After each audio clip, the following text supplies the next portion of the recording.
السلام عليكم ورحمة الله وبركاته. إن شاء الله لو بتتابعوني لأول مرة، دي قناتي أنا منى أيوب. هنعمل مع بعض التوب ده من الكروشيه، هو من خيط القطن، تقدري تعمليه بأي نوع خيط انتي حباه. كمان الموديلات دي كلها موجودة على القناة، تقدري تشوفيها وتنفذيها، وإن شاء الله ربنا يحسن ما بين إيدينا جميعا. هسيبكم على الصور وبعدين نبدأ الفيديو بتاعنا.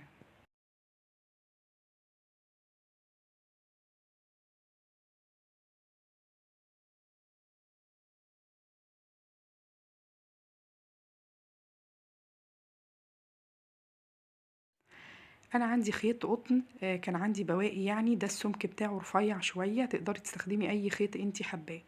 كمان الابرة اللي انا هستخدمها مقاس 3.5، ودي مناسبة لسمك الخيط. تقدري تستخدمي اي نوع خيط انتي حباه. هبدأ كده اعمل بداية، عقدة البداية. هجيب الخيط واعمل عقدة بداية باستخدام الخيط كده، وبعدين هبدأ اشتغل 1 2 3 4، واعمل 4 غرزة سلسلة. هدخل في اول غرزة انا عملتها في رقم 1 في الفتحتين بتاعتها، وبعدين هسحب الخيط، وبعدين هطلع من الخيط اللي على الابرة بمنزلقة، ودي كده بقفل الدايرة بتاعتي. خلاص، هحاول بس ايه الدايرة جوه الغرز دي. هدخل كده واطلع، بقى معايا 2 على الابرة. هسحب الخيط واطلع منهم واعمل غرزة حشو، وبعد كده هبدأ ارتفع 1 2، وده اول عمود في المجموعة اللي انا هعملها. بعد كده هاخد لفة وادخل واسحب الخيط، بقى معايا 3 على الابرة اهو. بعدين هسحب الخيط اطلع من 2، وبعدين من 2 وده تاني عمود. بعد كده هاخد لفة وادخل تاني واعمل تالت عمود بلفة. هطلع كده، وبعدين اطلع من 2، وبعدين من 2. خلاص، يبقى كده دي اول مجموعة خلصتها. هعمل سلسلتين، وبعدين هبدأ المجموعة التانية. هاخد لفة على الإبرة وادخل في نفس المكان اللي هي الدايرة بتاعتي، وبدأت تبان طبعا الدايرة بعد ما اشتغلت فيها. بقى معايا 3 على الإبرة، وادي هطلع من 2 وبعدين من 2، وده أول عمود في المجموعة التانية. هاخد لفة تاني وادخل، وبعدين أسحب الخيط، بقى معايا 3 على الإبرة، وهعمل تاني عمود بلفة، وده يبقى التاني تاني عمود بلفة. هاخد لفة وادخل واطلع، وبعدين اطلع من 2 وبعدين من 2، وكده خلصت المجموعة التانية. هعمل سلسلة 2، وبعدين هدخل اعمل مجموعة تالتة. باخد لفة على الابرة واعمل مجموعة مكونة من 3 عمود بلفة. كل عمود يعني مفيش بينه اي فواصل، يعني اعمل مفيش سلاسل، يعني هي السلاسل بين المجموعات بس. مجرد بس ان انا بدخل واطلع، اسحب الخيط بتاعي، وبعدين اطلع من 2، وبعدين من 2 واعمل عمود، واخد لفة تاني وادخل واطلع، وبعدين اكرر تاني نفس العملية. خلاص، خلصت الثلاث مجموعات. دي اول مجموعة، تاني مجموعة، تالت مجموعة، فاضل اخر مجموعة اللي هي المجموعة الرابعة. عملت 2 سلسلة، وبعدين باخد لفة وادخل هكرر نفس الموضوع واعمل 3 عمود بلفة. ادي اول عمود، وبعدين هاخد لفة واعمل تاني عمود، اطلع من 2 وبعدين من 2، وبعدين اخد لفة واعمل تالت عمود بلفة، واخر عمود في المجموعة الرابعة. يبقى انا عملت دي اول مجموعة، وبعدين دي التانية، وبعدين بعدها التالتة، وبعدين الرابعة. خلاص، هعمل سلسلة 2، وبعدين اول عمود عملته اللي هو كان ارتفاع ده، هدخل فيه واسحب الخيط علشان اطلع بمنزلقة. ادخل كده في الحلقتين مع بعض، وبعدين اسحب الخيط بتاعي اطلع بمنزلقة، وبعدين كده عملت اول يعني سطر في المجموعة بتاعتي، مكون من 4 مجموعات من المربع الجراني يعني اللي انا بعمله. هدخل كده في الغرزة اللي بعد كده، وهسيب الخيط علشان اسحب الخيط اللون التاني اللي انا هستخدمه. انا عملت عقدة بداية، وبعدين سحبت الخيط كده، هشده من الخيط يعني الاولاني والخيط التاني، وبعد كده هبقى اقص الخيط واربطه في بعض علشان ما يبقاش فيه يعني شكل مش كويس. زي ما انتوا شايفين كده، دخلت في المكان اللي فيه السلسلتين وعملت غرزة حشو، وبعدين هرتفع 1 2، وده هيبقى اول عمود في المجموعة التانية بتاعتي. هشد كده الخيط من ورا، وبعدين اخد لفة، هدخل في نفس المكان اللي هو المكان اللي فيه السلسلتين، واعمل تاني عمود بلفة، وبعدين اخد لفة وادخل واعمل تالت عمود بلفة. خلصت كده ال3 عمود. هعمل سلسلة 2، وبعدين هشتغل تاني في نفس المكان، انا لسه بشتغل في نفس المكان ده. بصوا كده، هاخد سلسلة 2 زي ما اخدنا، وبعدين دخلت في نفس المكان وعملت عمود تاني، وبعدين عمود بلفة، وبعدين تالت عمود بلفة. يبقى عملت المجموعة دي مكونة من 6 عواميد بلفة. اول 3 مجموعة فيها 3، وبعدين 2 سلسلة، وبعدين 3. خلاص. وبعد كده هشتغل في الجزء ده. طيب هعمل ايه بقى في الجزء ده؟ هعمل كده سلسلة واحدة بس، وبعدين هاخد لفة على الإبرة وادخل اعمل المجموعة دي. هي عبارة عن 6 عواميد بلفة.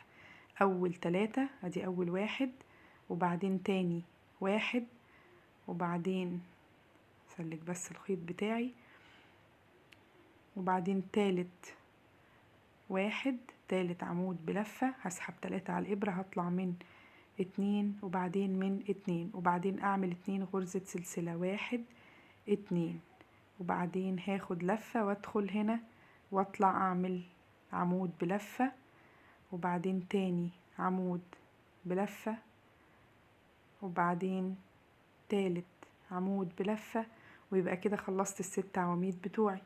3 زي ما عملت هنا بالظبط، 3 وسلسلتين و3 وسلسلتين، وبينهم بين ال6 دول وال6 دول سلسلة واحدة. طيب هنكرر نفس اللي عملناه.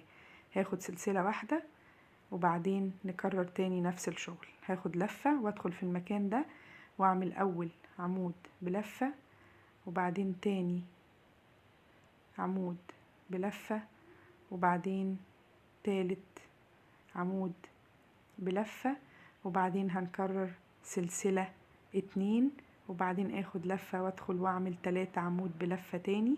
ادي اول عمود بلفة، وبعدين تاني عمود، وبعدين تالت عمود. وبعد كده هاخد سلسلة واحدة علشان اعمل المجموعة الرابعة والاخيرة في السطر ده. اول عمود بلفة، باخد لفة على الإبرة وادخل واطلع معايا 3، هطلع من 2 وبعدين من 2، وبعدين لفة تاني ادخل واطلع، هطلع من 2 وبعدين من 2. هكمل انا المربع بنفس الطريقة، سلسلتين، وهكمل تاني 3 عمود، وبعدين هقفل هنا بمنزلقة زي ما عملت في دول بالظبط.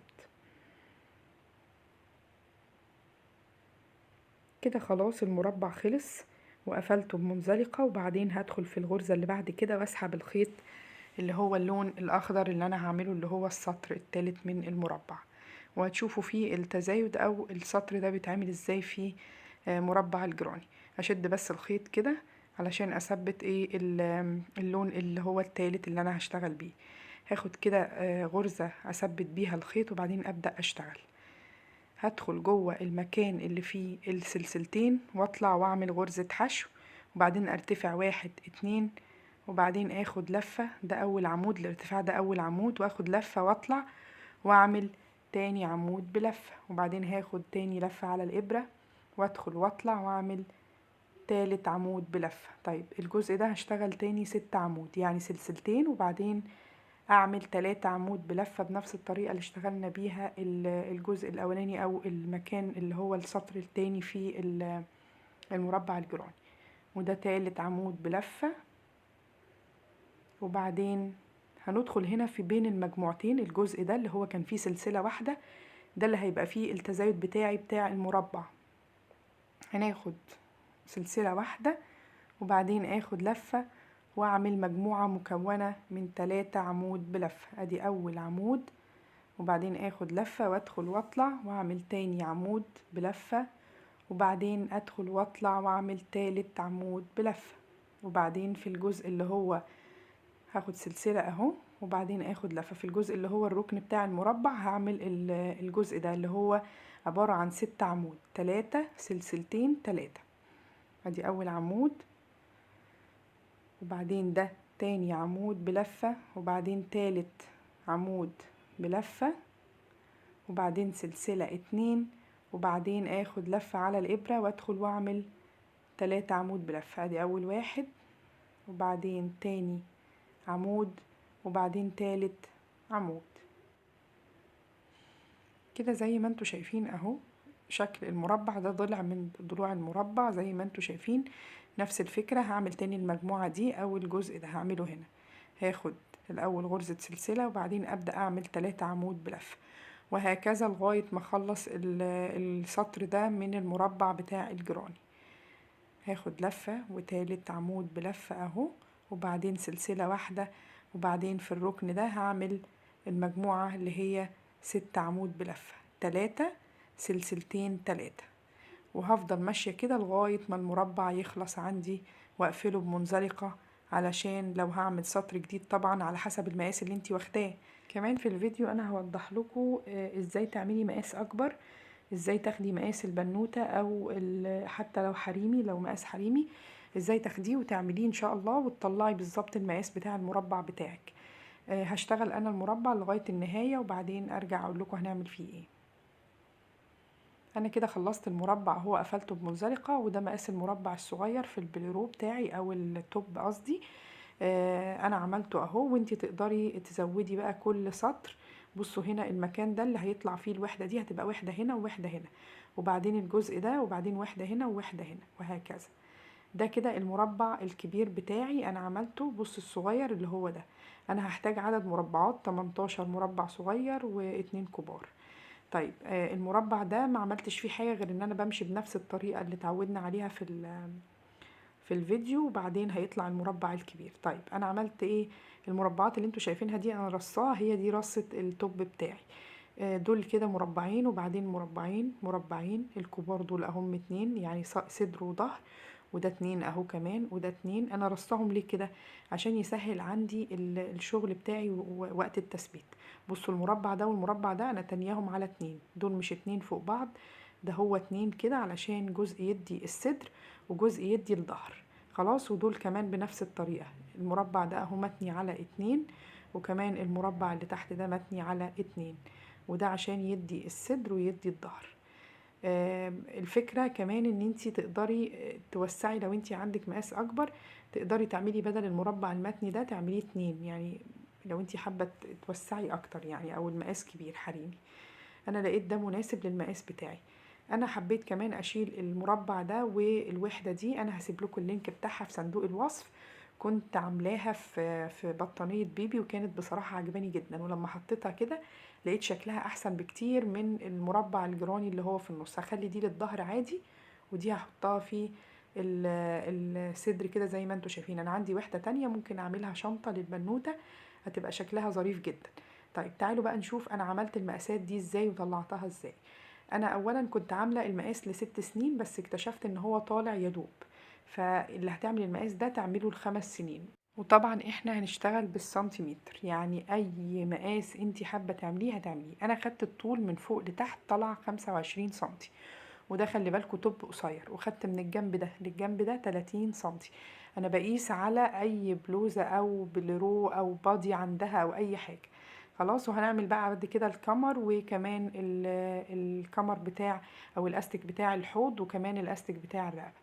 بصوا الرصة دي انا رصيتها ازاي. ده كده المربع، احنا عارفين ان اي مربع الضلع ده قد ده، فانا هشتغل المربع فهو هيطلع، يعني مثلا لو عملته ده 6 في 6 هيبقى هنا 6 سنتي وهنا 6 سنتي. مثلا عملت ده 12 سنتي فده 12 سنتي، وده طلع 12 سنتي لوحده. يعني هي الفكرة انا بعمل المربع وبعدين اقيسه.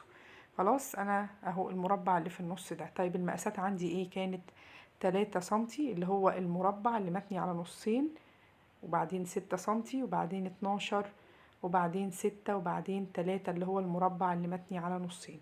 كلهم كده لو جيت حسبتهم هيساووا 30 سنتي. وده المقاسات بتاعتي اللي انا واخداها فوق. يبقى 3 6 12 6 3 ده المربع اللي متني على نصين، وده المربع اللي هو العادي، وده المربع الكبير، وده مربع، وبعدين ده اللي متني على نصين.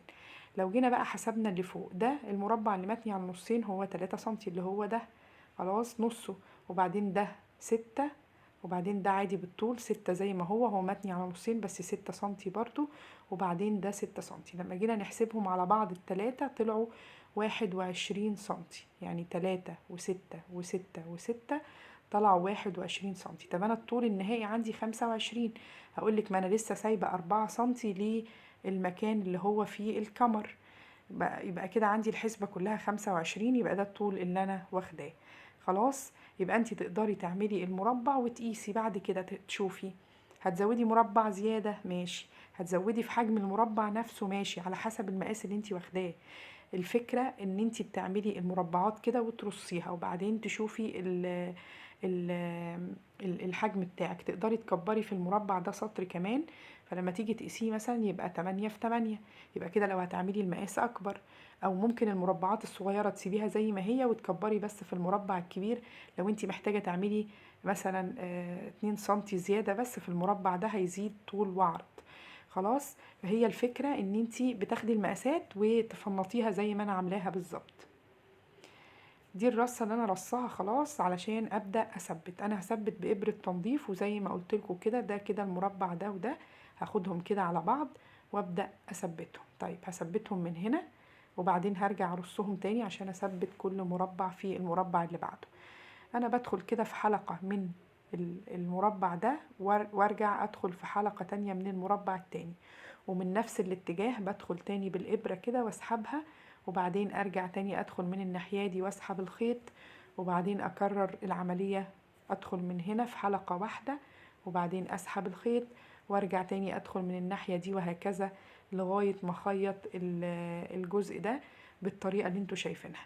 مجرد بس بدخل من الناحية دي وارجع ادخل من نفس الناحية اللي انا طلعت منها، وبعدين بخيط خياطة عادية. لو حابة تثبتيها بإبرة الكروشيه ممكن برضو، بس انا حبيت بصراحة ان انا اعملها بإبرة التنظيف، وده اسهل.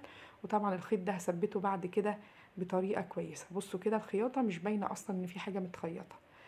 هشتغل اهو، هرصه تاني وبعدين هشتغل البلرو كله، كل حاجة محطوطة جنب الحاجة التانية انا همسكها واشبكها في بعض، وده شكله بعد ما تشبك. خلاص، ده الجزء بتاع الامام، وبعدين الجزء بتاع الظهر. هبدأ بقى واعمل عقدة البداية علشان اعمل الكمر بتاعي اللي هو الاستك اللي معمول فيه التوب من تحت. هدخل كده وليكن هنا في الجزء ده حلقتين مع بعض، وبعدين اسحب الغرزة دي وابدأ اشتغل. لو انتم مثلا هنا اللون مش واضح عشان شغالة باللون الازرق، انا موضحاها برضو في الجزء بتاع الرقبة عشان معمول بلون فاتح شوية. خلاص، انا كده ثبت جسم الخيط في البادي بتاعي او التوب، وبعدين برتفع. انا عملت 10 غرز سلسلة، مجرد بس ان انا بطلع وادخل واعمل سلسلة. خلاص، لو حابة تعملي الكمر اطول من كده طبعا، لو لسن اكبر ممكن تعملي 15 او 18 زي ما انتي حابة. خلاص، هاخد واحدة ارتفاع بعد ال10، وبعدين هدخل في الغرزة رقم 10 وابدأ اعمل غرزة حشو، وبعدين في السلسلة اللي بعد كده، وبعدين اعمل تاني غرزة حشو، وبعدين تالت غرزة حشو، وبعدين رابع غرزة حشو، وبعدين خامس غرزة حشو، وافضل اعد وانا ماشية علشان ما اتلخبطش، لازم اعد ال10. سادس غرزة حشو، سابع غرزة حشو. في ناس كتير بتقولي انا بحب اعمل الكمر ده لوحده وبعدين اثبته. عايزه اقول لها ان بصراحه انا يعني حابه الطريقه دي احسن، وانتي نفسك لو عرفتي تعمليها. في ناس بتستصعبها، بس لو عرفت تعملها ما شاء الله هيطلع الشغل معاكي جميل، وكمان يعني شكله منتظم اكتر. هدخل هنا كده واعمل غرزة حشو، ودي اخر غرزة حشو، وبعدين ابدأ اثبت ال ال الكمر او الاستك بتاعي في جسم البادي. طيب ده المكان اللي انا طلعت منه، هدخل في اللي بعده على طول، في اول حلقة هتقابلني بعده واعمل منزلقة، وبعدين همسك كده المربع اشوف بدايته فين، وبعدين هدخل في الحلقة اللي بعدها تاني منزلقة، وبعدين الحلقة الفي اللي بعدها، وبعدين دي تالت منزلقة. يبقى انا كده قفلت بتلاتة منزلقة، وبعدين عملت ارتفاع. هلف الشغل بتاعي كده واعد 1 2 3، دول المنزلقة انا مش بخش فيهم خالص، بدخل في اللي بعدها على طول.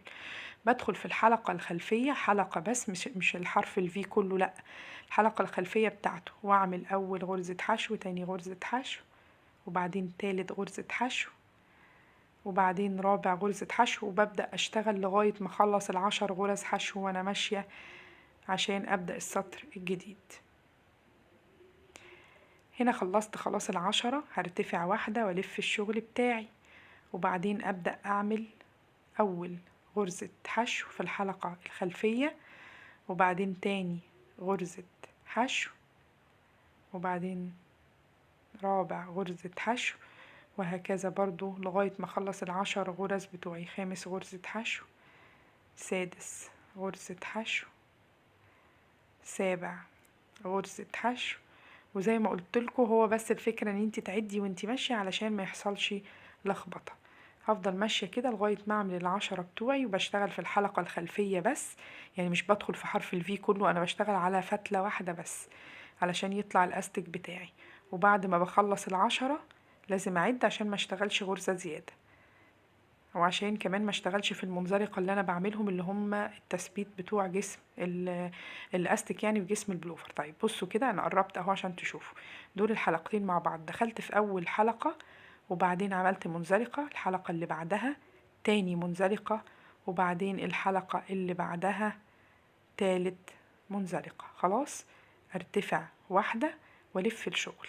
دول المنزلقة هم 1 2 3، مش بشتغل فيهم خالص، بشتغل في اللي بعدها على طول 10. ولو عايزة كمان تبقى أسهل ممكن تحطي علامة في ال10 قبل ما تعملي ال3 منزلقة، وبعدين ترجعي تشيليها وتشتغلي فيهم علشان لو انتي بتتلخبطي.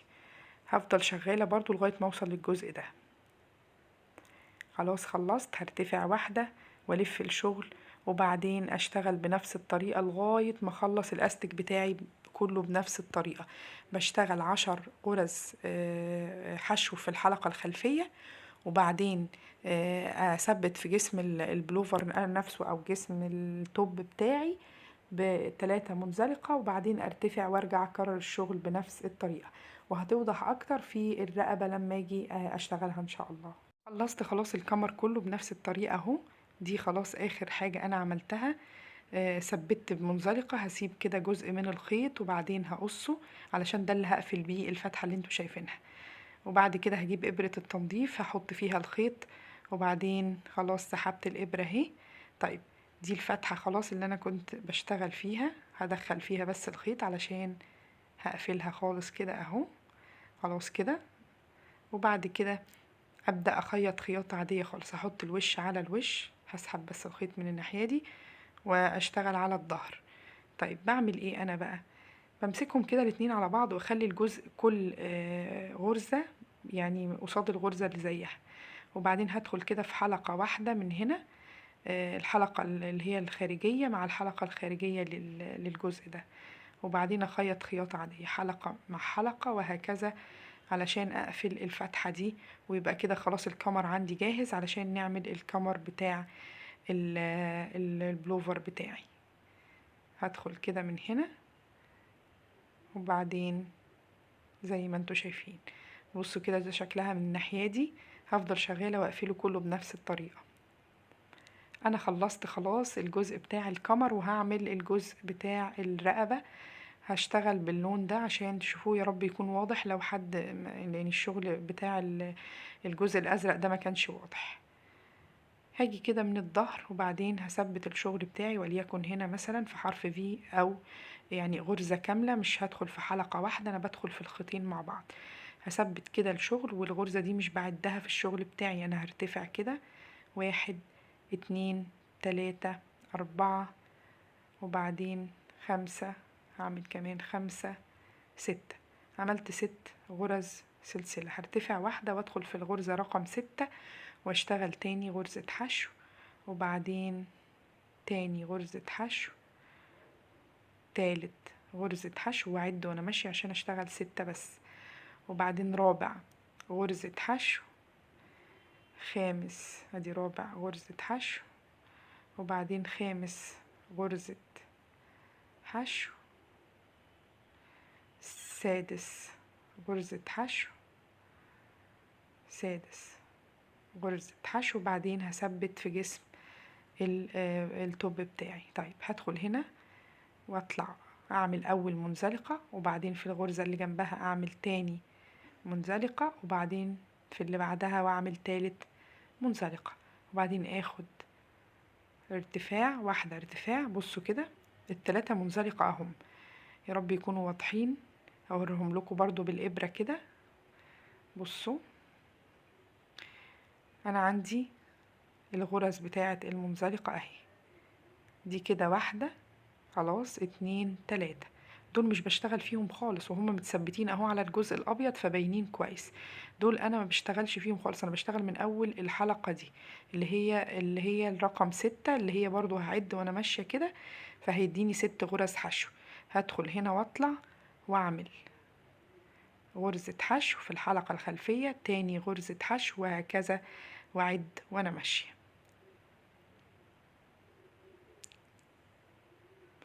انا هنا خلاص خلصت الرقبة زي ما انتوا شايفين. بصوا كده الايد، انا عملت كم ناحية من الكم.